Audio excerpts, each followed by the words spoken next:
Joining us now, Cecile Richards, former president of Planned Parenthood, now co-chair of American Bridge, and Fatima Goss-Graves is back with us.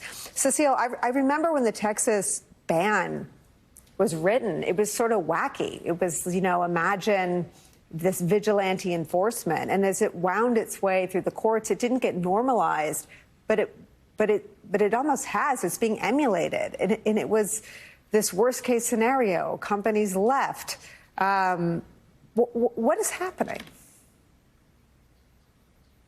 Well, you're right. And it's incredible that at a time when particularly women in this country are working to get back on their feet, get back into the workforce, have their kids back in school, that these attacks by the Republican Party have only intensified. And I think one of the things that's most disturbing, Nicole, is when you look at the states where they are most rabidly focused on outlawing access to safe and legal abortion, they're also the states that women are already struggling the most. It's becoming more and more dangerous. So you look at the state of Texas, the highest rate of pregnant women who don't get early prenatal care, and the state's doing nothing about that.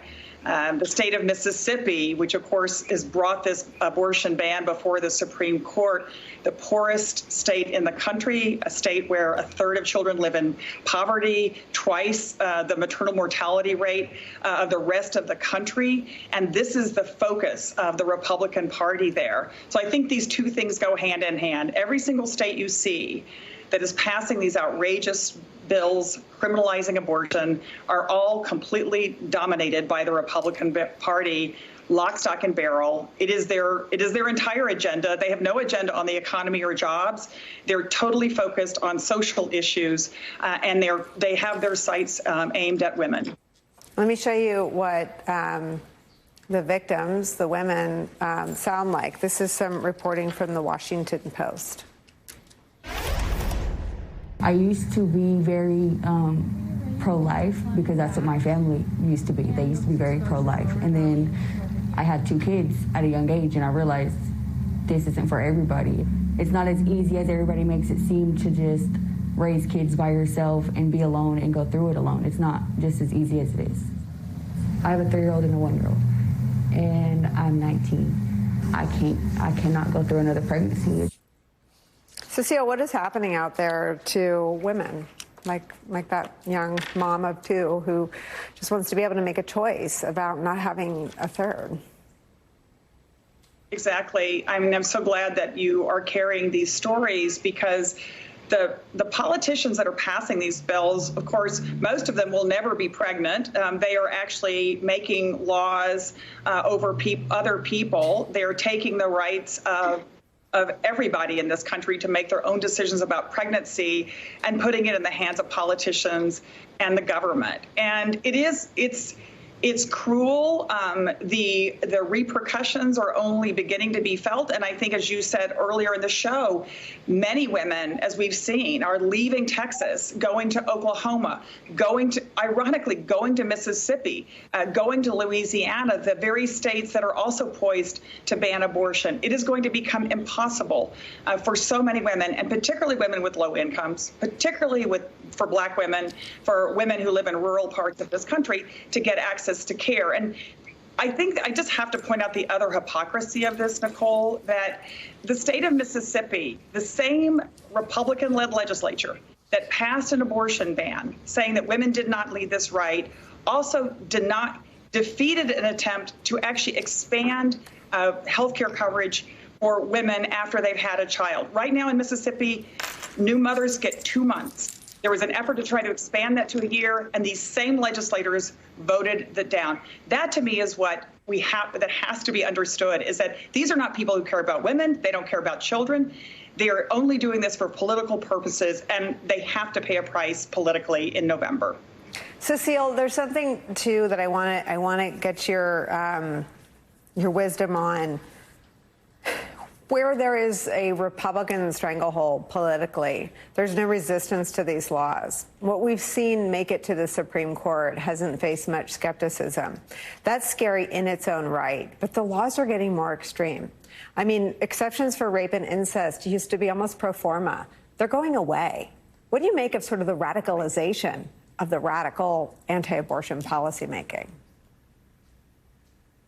I think the Republican Party has completely lost their plot. They are so off the deep end. And as I said, this is not, I think many of these Republicans who are championing these horrific bills, they aren't even thinking about the consequences. They are only thinking about their political position within the Republican Party.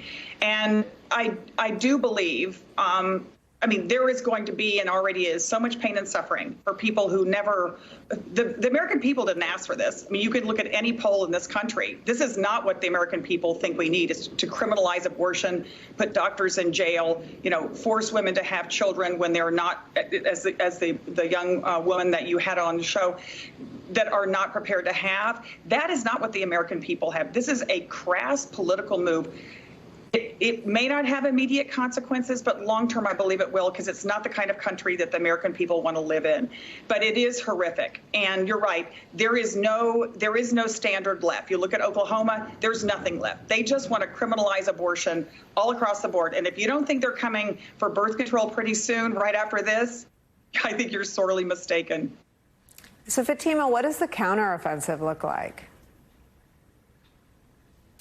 Well, I want to say it begins with the conversation we just had about Judge Jackson.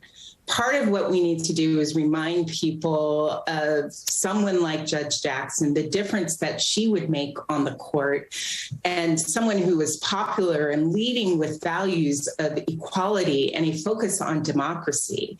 We could have made a different choice here all along. And part of the reason you see this race to pass worse and worse laws is because the Supreme Court itself has signaled that is okay. By allowing the Texas ban to go into effect, what the Supreme Court effectively said is it's okay if Roe is overturned, and it is okay if abortion is banned. And that is why you have seen this race. So part of our task is to explain that to women in this country, to people in this country, and to highlight that there could be a difference. And our other task, I'll just say, is as we now have bans in Texas, in Idaho, in Oklahoma, and more to come, is also to make sure people can get the care they need, because they have created an on-purpose public health crisis, and I am so deeply worried about it. Cecile Richards, Fatima Goss-Graves, thank you for helping us elevate this today. I'm really grateful to both of you.